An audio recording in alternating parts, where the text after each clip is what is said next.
A 12 gauge 3.5 inch shell will throw about 2 ounces of shot, and that develops a lot of recoil, about 50 foot-pounds in an 8.5 pound rifle.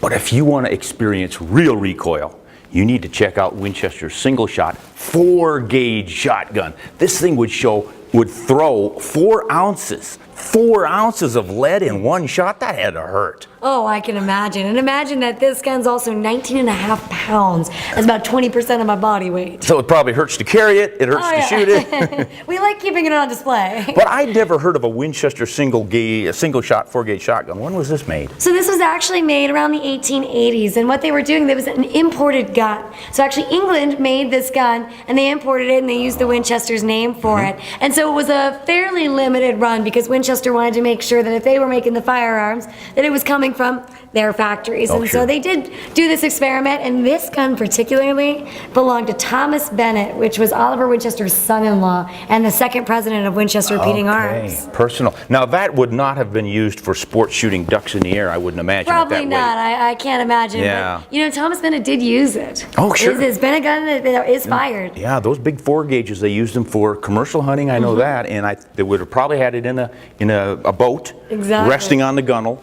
and then scull into range of some ducks, and I mean, that's the way they did things back in those days. But it's just one more development in the history of firearms that's so fascinating. If you want to learn more about the history of Winchester firearms in particular, go online to winchester.com. It's their 150th anniversary, and they're really celebrating because they've got a lot of history to celebrate. And then plan a trip out to Cody, Wyoming and visit this museum. The Cody Museum of Firearms has got so much history, and you can see it.